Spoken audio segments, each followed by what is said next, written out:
Pronto. Segue Comecei a o gravar a aula baile que nós agora temos aqui. e Boa só noite. boa Quem noite estiver para quem. assistindo. Exato. E só para então, para quem está assistindo, a gente vai ver hoje então a segunda revolução industrial e ideologias políticas e econômicas do século XIX. Então tá. Sobre a revolução industrial, ela essa questão de dividir a Revolução Industrial em fases é algo mais para as pessoas se acharem, é uma forma mais didática em si do que de fato existiu, né? Normalmente a Revolução Industrial, ela, pelo menos na área da história, né, na geografia, eu sei que eles têm outra forma de entender a Revolução Industrial, porque parte dos outros olhares, né, outros métodos de se abordar, mas enfim. Na história, a gente costuma, de fato, às vezes entender que o processo que a Revolução Industrial é um processo, e é um processo que tem fases, e não necessariamente ele é dividido. Não teve um momento que parou a primeira fase e começou a segunda. É uma sequência, por assim dizer. Mas para ficar mais didático, para a gente também se achar no espaço-tempo, por assim dizer, a gente acaba, então, nomeando fases, né? A história em si acaba conhecendo três fases, que a primeira seria que a gente já viu, né, que iniciou na Inglaterra com a questão da máquina a vapor. A segunda a gente vai ver hoje, né, que continua com a máquina a vapor, mas é mais desenvolvida ainda, né, e assim como outras tecnologias que vão surgir. E a terceira, que ainda é pouco estudada, porque é bastante recente, que começa a partir da Segunda Guerra Mundial, né, quando os computadores são inventados e também tem gente que diz que, na verdade, não só a questão da informática, mas a questão da internet, né? Que é o que delimita a terceira revolução industrial. Mas acredito que isso só vai ser melhor discutido e visto no futuro, né? Quando a gente conseguir ver mais distante os acontecimentos que aconteceram há pouco tempo.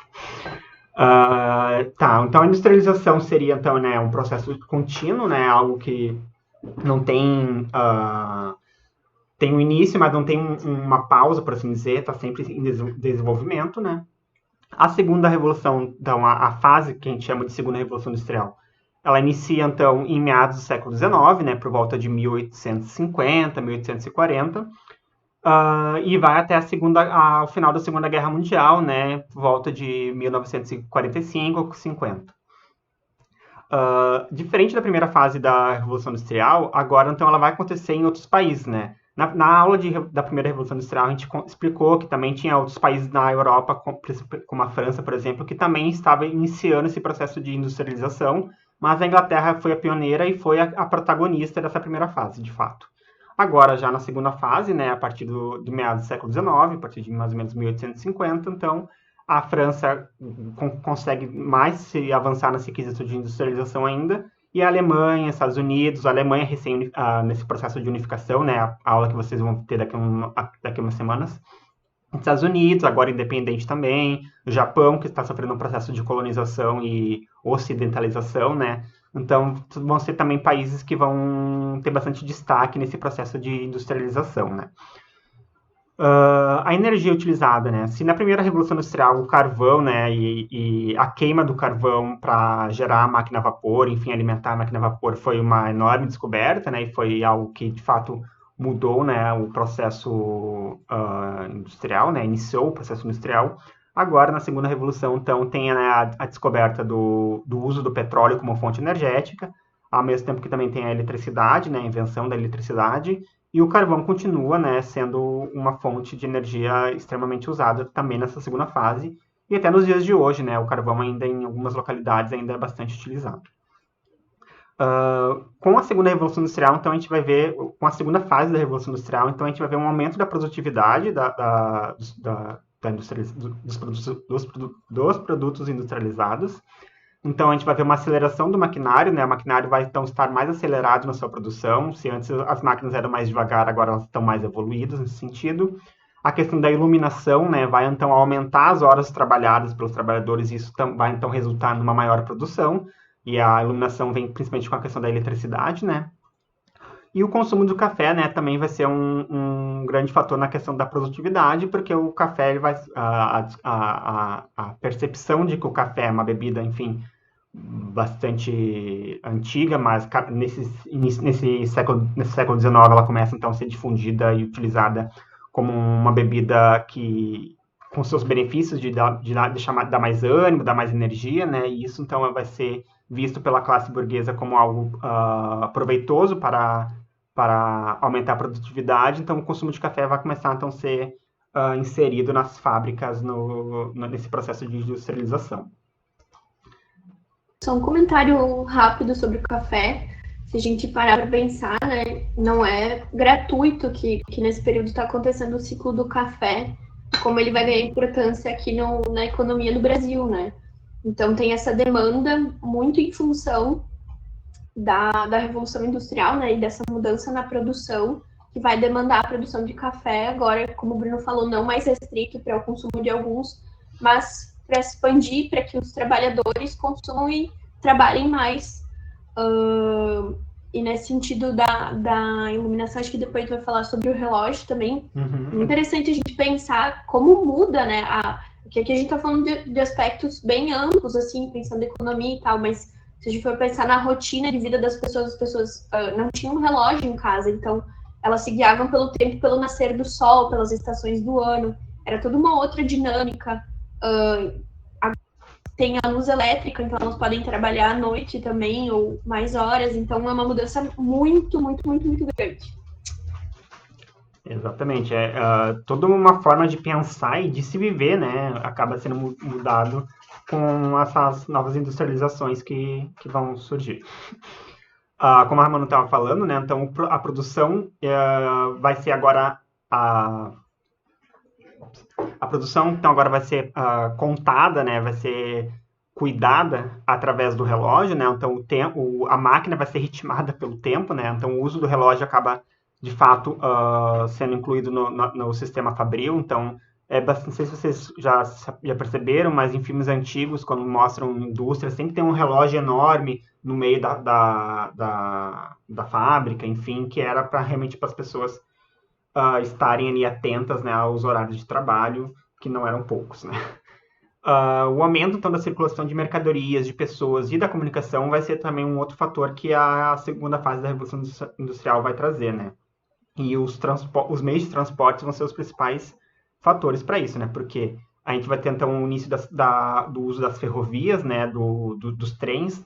Então, os trens alimentados pelo vapor e pela queima do carvão, né, então vão começar a existir, e isso vai mudar totalmente a dinâmica de trocas de mercadorias principalmente entre os países da Europa, né.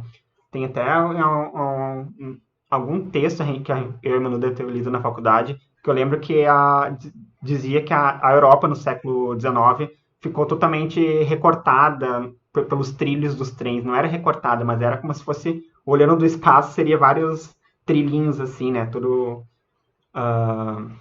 recortadinho por conta do quanto de ferrovias foram construídas, né? Na Inglaterra e na Europa em si. Em outros países também, né? Estados Unidos também vai iniciar esse processo de ferrovias e tudo mais. Os navios... E não só... Vale falar que também não só o transporte de mercadorias, mas de pessoas também, né? E de comunicação, né? Exatamente, ali as distâncias, elas começam a se encurtar, né? As pessoas começam a ter, então, certas oportunidades de poder conhecer outros lugares por conta desses meios de transporte que agora são mais rápidos, né? Antes disso só existia charrete, antes das ferrovias. Até porque o carro, ele é pós-ferrovias, né? Então... E navios também tinham antes, né? Mas os navios agora também acabam sendo mais acelerados ainda pela queima do carvão, né? Se antes os navios dependiam mais do vento, essas questões, como as caravelas e tal, agora, né, os navios começam então também a utilizar a tecnologia da queima do carvão para terem mais velocidade.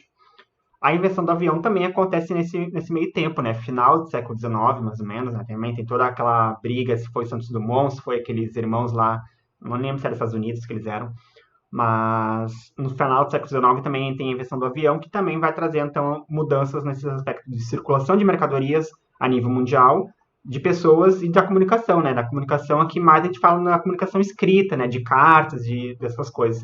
Porque outra questão que também vai mudar bastante a comunicação das pessoas vão ser a invenção das tecnologias de informação, né? O telefone, o telégrafo e o rádio também vão ser produtos que vão surgir nesse meados final, mais no final do século XIX, né, por volta de 1860, 70, que o telefone, telégrafo e rádio começam então a ganhar, são inventados e começam então a ter o seu uso mais doméstico e também industrial, né? Vou dar uma aceleradinha aqui, que já estamos quase na metade do tempo. Um outro fator que a gente enxerga, né, na segunda fase da Revolução Industrial é o aprimoramento dos sistemas de produção, né? Que vão ser, então, a criação dessas linhas de produção. O Fordismo, através do uso de esteiras, né? Então, as esteiras elétricas, enfim, as esteiras que ficam correndo pela fábrica, isso ajudou muito no aumento da produção, porque não precisava mais alguém ficar levando coisas pesadas, muitas vezes, né, equipamentos pesados de um lado para o outro, então agora é tudo uma esteira e assim as pessoas conseguiam trabalhar, aumentava, né, a produção. E o Taylorismo, né, que é uma linha de produção que é por etapas, e vão ser principalmente a questão do Taylorismo que vai aumentar ainda mais a expropriação das técnicas de produção que já tinha diminuído, né, com a primeira Revolução Industrial. O que é a expropriação das técnicas de produção? Se antes, né, antes da invenção das máquinas a vapor, das máquinas industriais em si, as coisas eram feitas de maneira artesanal, de maneira manufatureira, agora com as questões, com as produções maquinafatureiras, as pessoas não precisam mais aprender todo o processo de fabricação, por exemplo, de um sapato. Nesse processo de etapas do Taylorismo, uma pessoa vai ter como tarefa apenas pregar o prego da sola do sapato. Ela não vai ter que colar o couro, ter que cortar o couro. Isso vão ser outras pessoas. Então, a pessoa só vai saber pregar o preguinho. E isso, então, vai ser expropriado, vai ser retirado dela toda a técnica de fabricação daquele produto. Agora, ela só sabe realmente pregar aquele prego ali, ou cortar aquele couro ali, e é isso. E vai ser isso que ela vai fazer na fábrica, talvez possivelmente pelo resto da vida dela.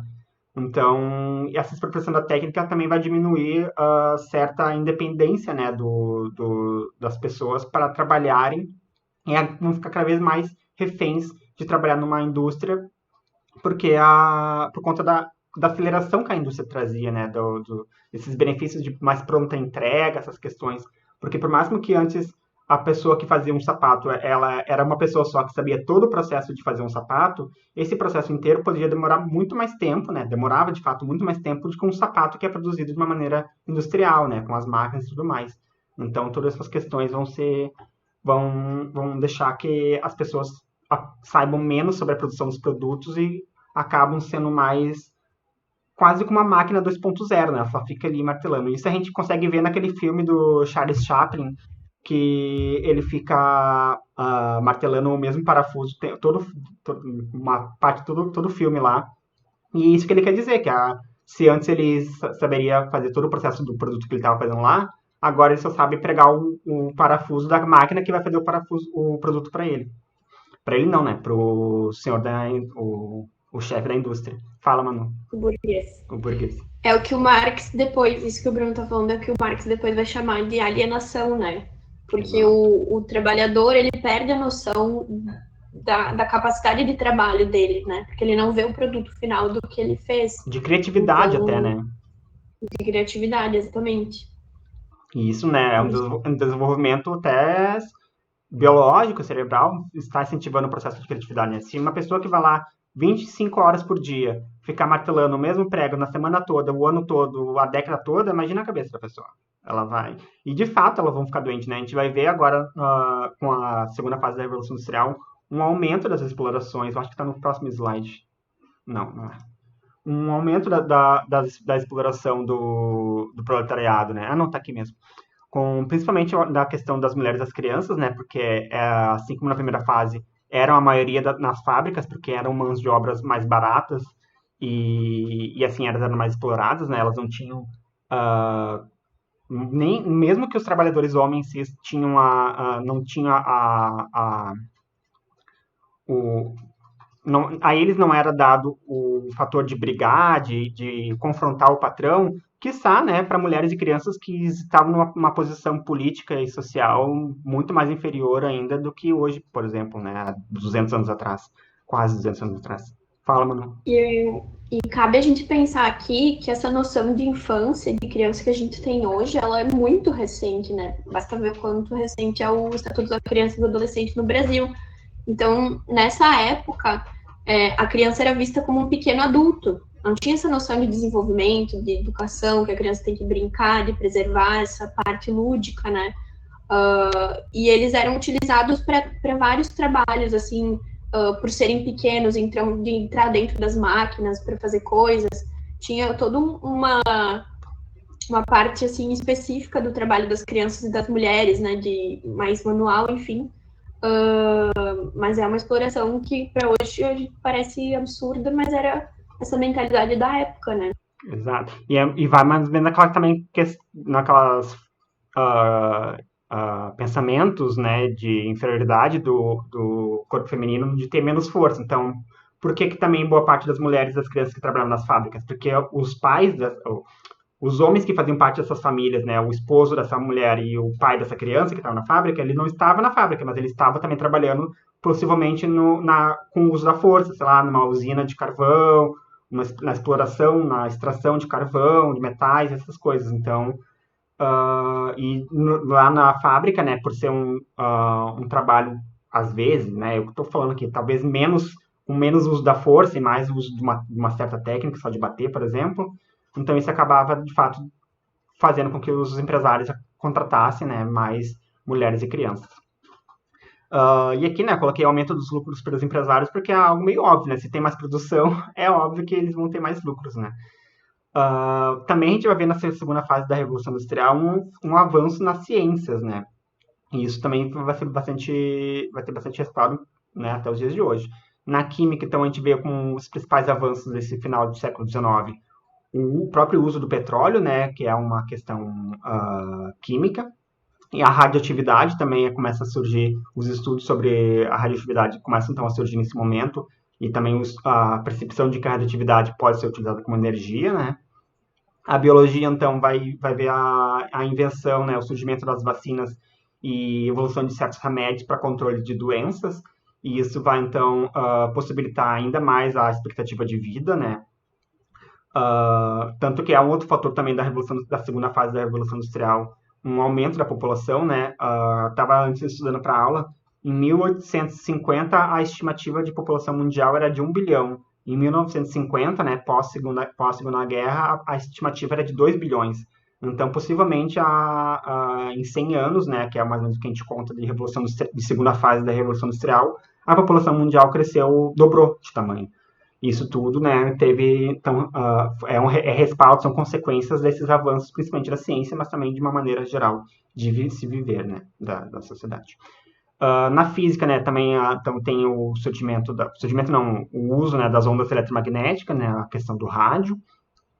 E nas ciências humanas, né, que também é ciências, a gente também vai ver certos avanços, certas surgimentos, né? Então a gente vai ver como constituição de áreas do saber separadas e mais concretinhas, né? A antropologia, a sociologia, a história, né? Então antes não tinha essa ideia de que eram áreas do conhecimento específicas, era tudo uma coisa só.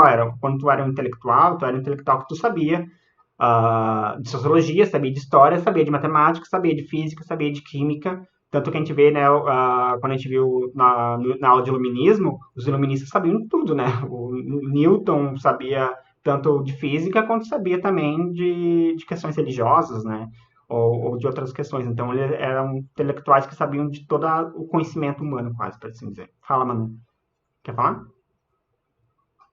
A Jéssica está perguntando de qual década a gente está falando geral do século XIX aqui, tá?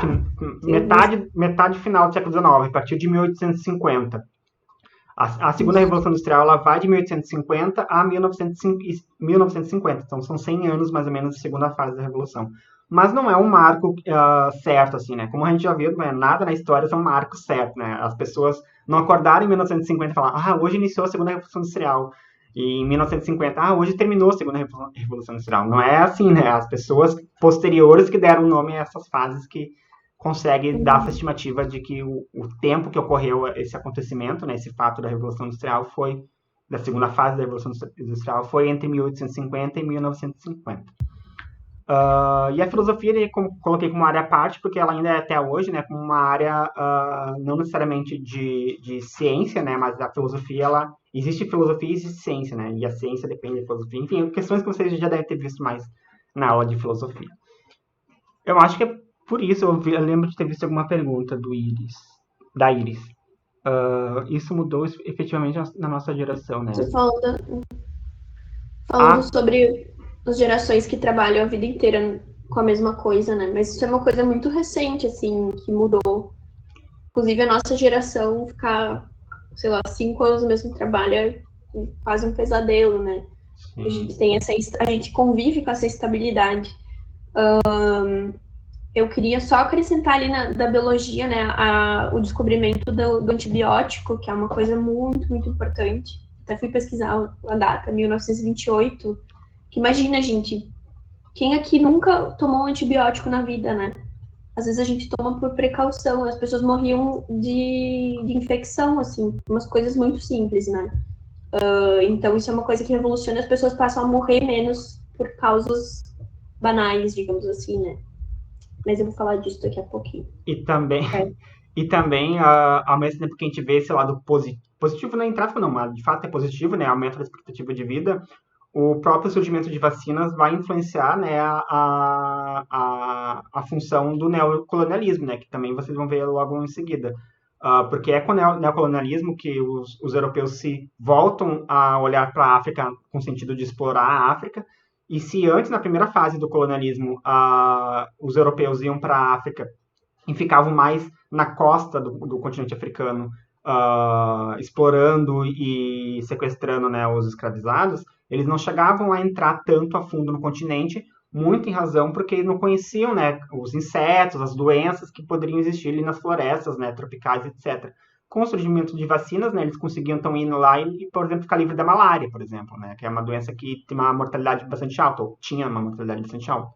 Então, com o surgimento da vacina também vai abrir essa possibilidade de explorar ainda mais, não só o continente africano, mas também outras regiões do planeta, né, que antes eles não conseguiam entrar por questões de saúde. Acho que é isso. Uma das questões, né, porque a gente não pode esquecer, tem muita gente que acha que não teve resistência, mas os africanos resistiram muito tempo a essa entrada dos colonizadores, né? Com certeza, com certeza. Inclusive na costa, né? Quando a gente fala que eles exploraram a costa, na própria costa africana, a resistência sempre existiu, né? Por muito tempo, inclusive os portugueses, enfim, eles ficavam só nas ilhas ali da costa. Porque eles não conseguiam entrar, porque eles eram povos organizados, enfim, que conseguiram se defender, mas aí isso é tema de outra aula, né?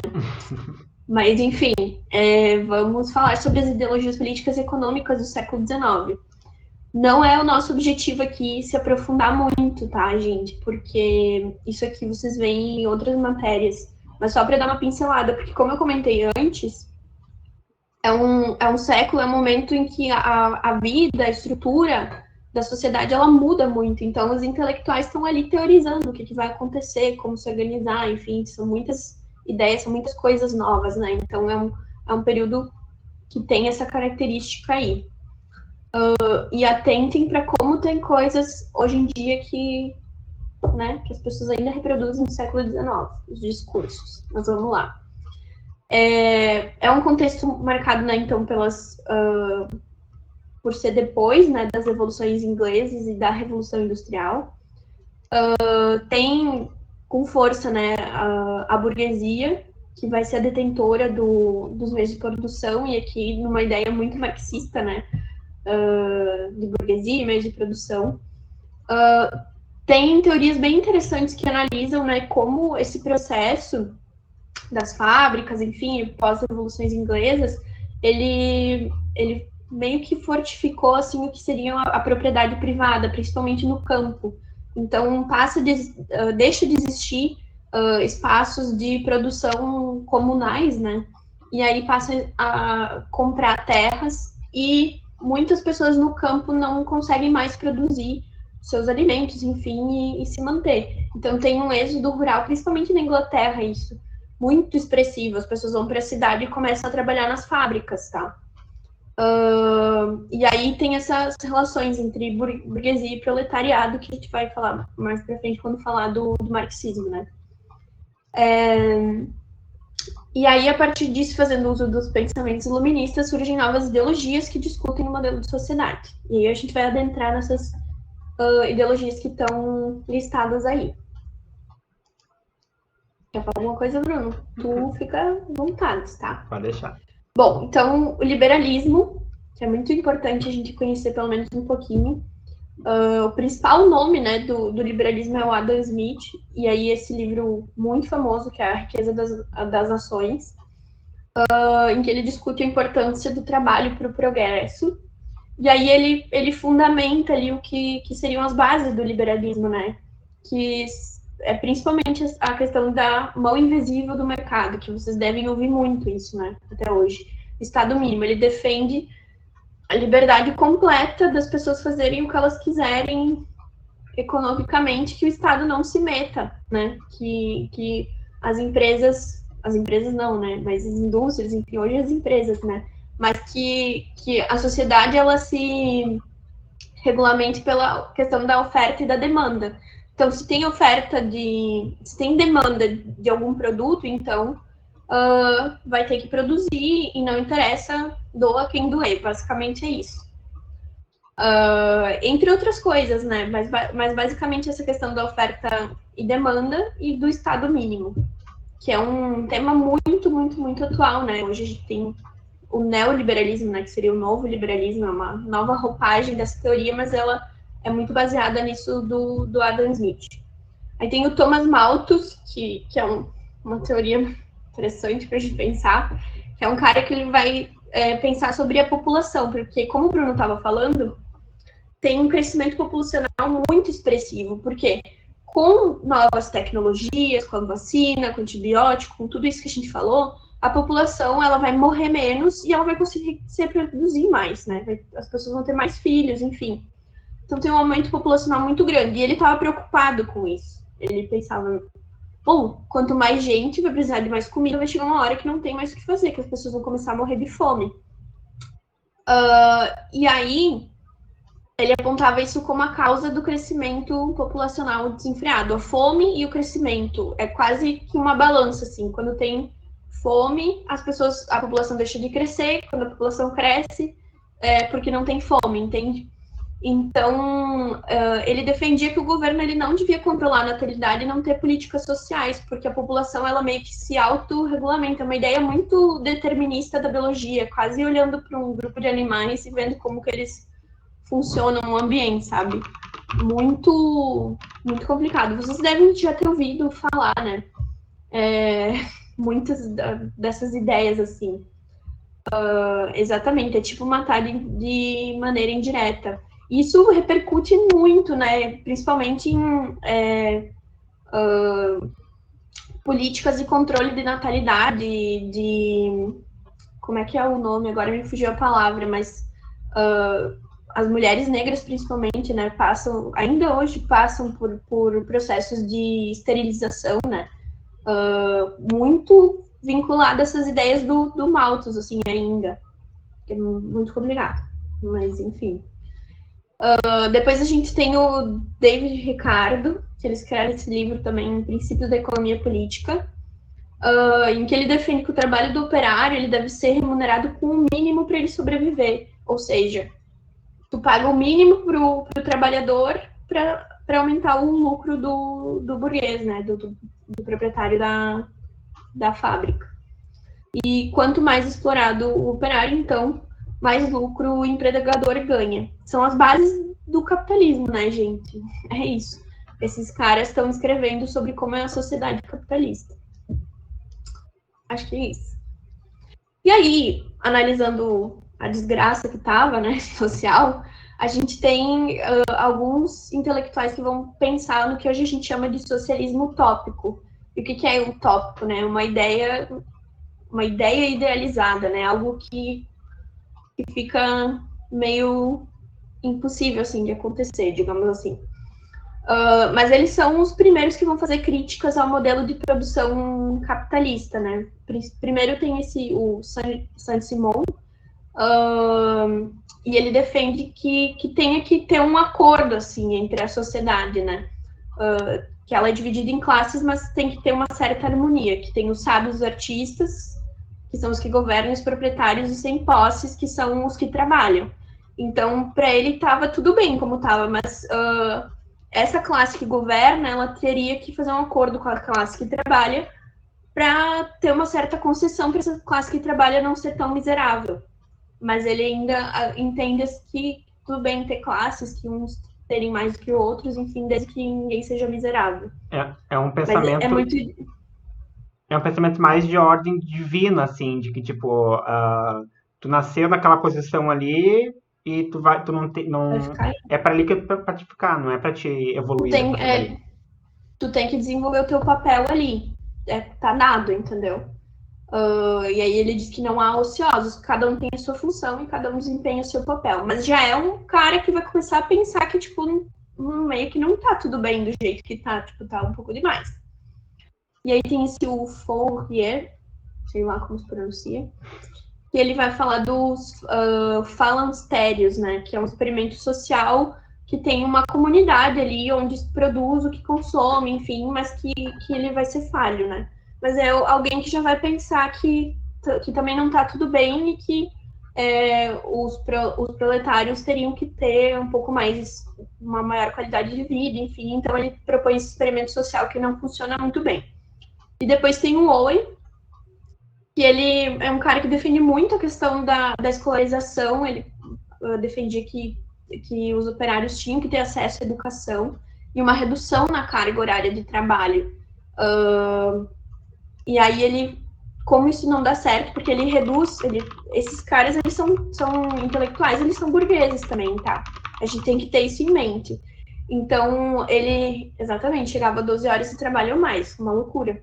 E aí, com os operários dele, ele reduz a carga de trabalho, mas isso também não funciona, né? Porque tá, enfim, inserido num sistema. Então, ele vai sofrer uma forte oposição, enfim. E como esse sistema que ele tentou implantar não funcionou, ele ajuda a fundar as trade unions, que seria mais ou menos o que hoje são os sindicatos, né? Que são esses espaços onde os trabalhadores podem se reunir para discutir sobre as questões do trabalho, enfim, sobre a sua situação de trabalho mesmo. Sobre o Owen... E por isso... Pode falar. Não, eu ia concluir. O Owen, ele chega quando a gente fala forte oposição da burguesia, ele chega a fugir. Ele acho que era da Inglaterra, se não me engano, ele foge da Inglaterra para os Estados Unidos por conta, né, das ameaças que os outros empresários estavam fazendo a ele pelo método dele de ser um método que, de fato, né, poderia pôr em risco certos lucros, né, certas explorações que os empresários faziam.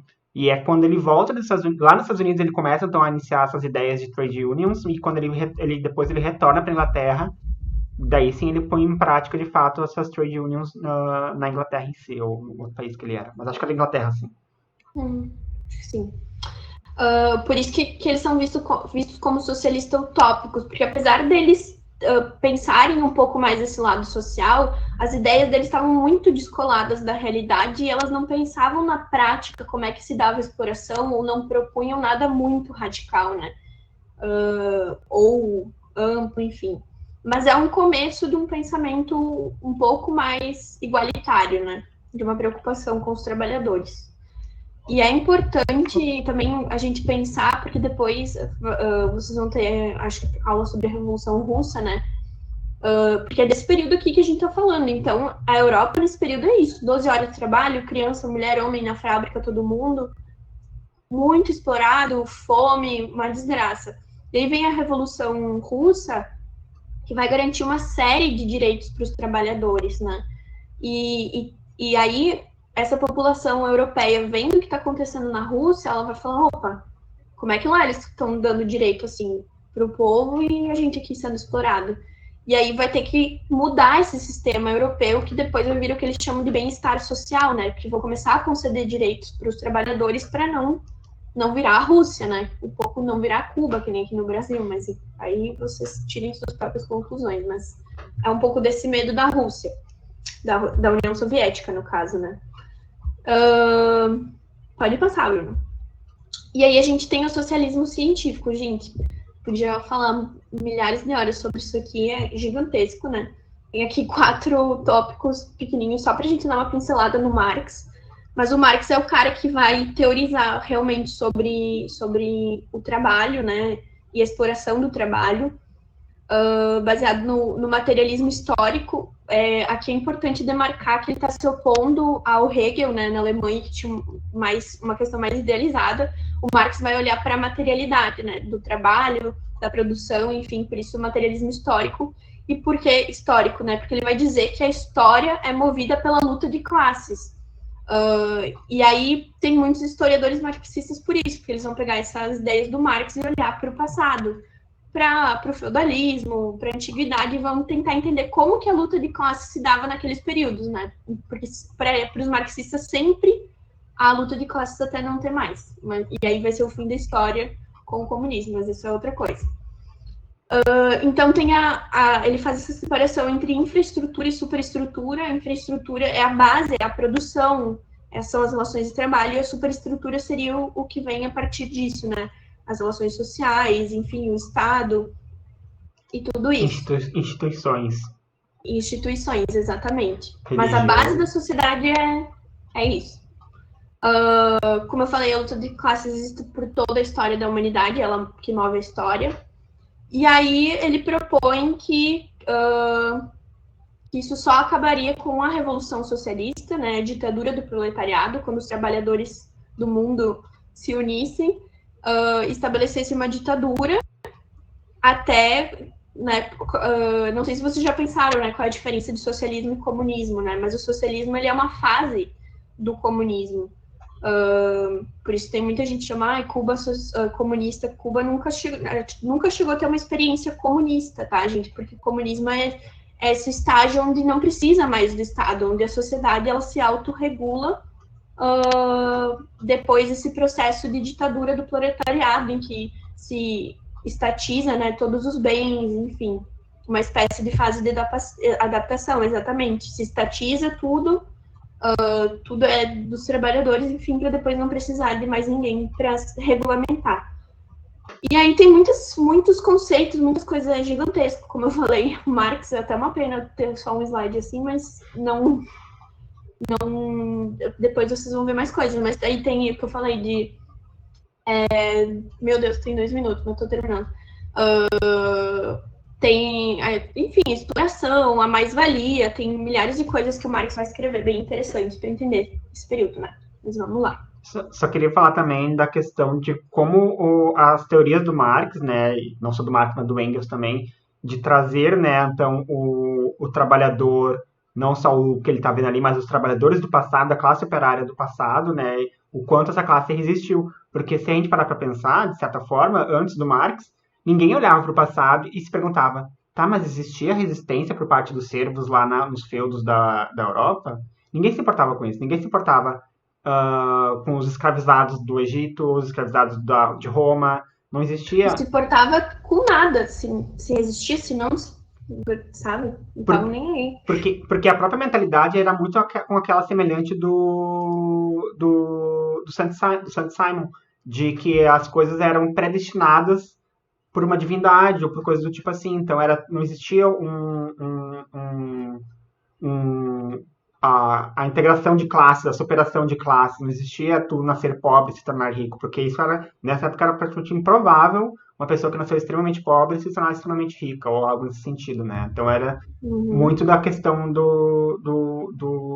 esqueci agora a palavra certa, mas é a migração de classes. Esqueci agora. Evolução de classe, enfim. O último slide. Vale dizer também que o Marx ele pensava que para acontecer essa revolução socialista tinha que se desenvolver o capitalismo ao máximo, tá? Então ali a Jéssica até falou que o Brasil comunista, o governo do PT, o PT foi um dos governos mais capitalistas que teve, gente. Ele desenvolveu a economia demais. Tipo, é absurdo falar em comunismo e PT, real. Mas enfim, muita coisa.